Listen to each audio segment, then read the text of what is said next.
On Monday, I showed you why the traditional bent over row can quietly wreck your lower back after 50. Not because it's a bad exercise and not because you're over 50. It's because many of us no longer have the mobility and strength to safely hold that position under load after decades of sitting. Today, I'm going to show you 3 ways to keep building a thick, strong back without asking your lower back to do all the work. Let's go. Now here's the problem that we're solving. A traditional bent over row puts your torso close to parallel with the floor. That demands good hip mobility, a strong hip hinge, and enough endurance to keep your lower back locked in that position while you row. And after decades of sitting, these qualities are often reduced. So your lower back starts rounding, begins taking over the movement, and ends up handling load it was never meant to. Every variation I'm showing you today removes that problem. Different mechanics, same goal.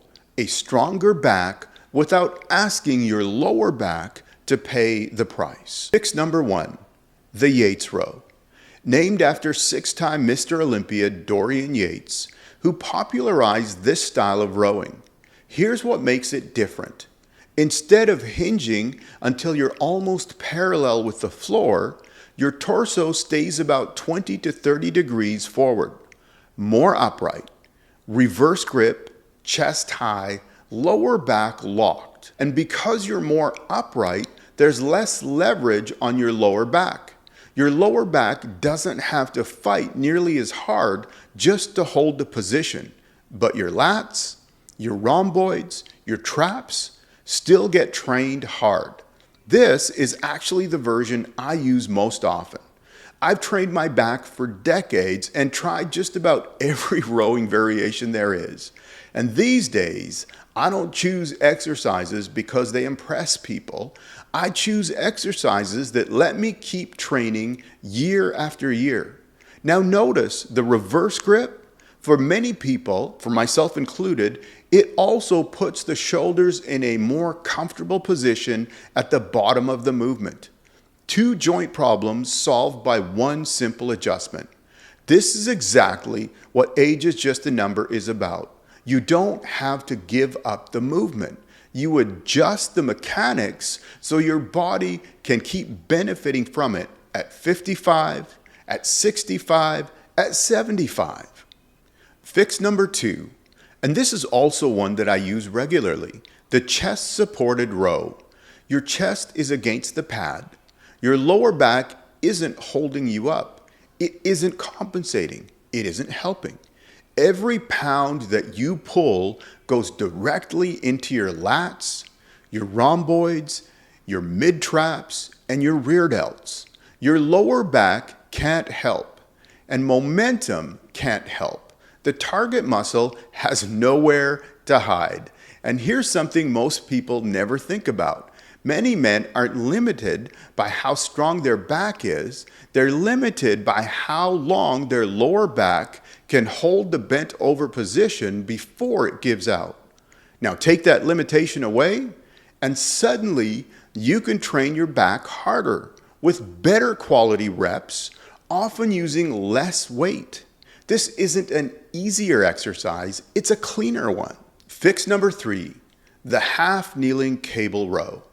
1 knee down, 1 foot forward, tall spine. Cable at chest height, single arm pull. Here's why I like this one. When you're kneeling, you're no longer fighting those tight hips that made the bent row position difficult in the first place. Now your focus shifts to keeping your body from twisting as you row. That's one of your core's most important jobs, and it's one of the reasons a stronger core helps protect your lower back doing everyday life. So, with one exercise, you're building your back, training your core, and improving your stability at the same time. Start with a lighter weight. Own the position first. The heavier weights can come later. 3 rows, 3 different purposes. The Yates row, for heavy rowing with much less stress on your lower back. The chest supported row, when you want your back muscles doing all the work. The half kneeling cable row, when you want to build your back and your stability at the same time. Pick the one that fits your body today. Use it consistently for the next couple of weeks, then come back and tell me how your back feels. I think you'll notice the difference. And remember, these aren't necessarily permanent substitutions because you're over 50. They're smart choices that match your current capacity.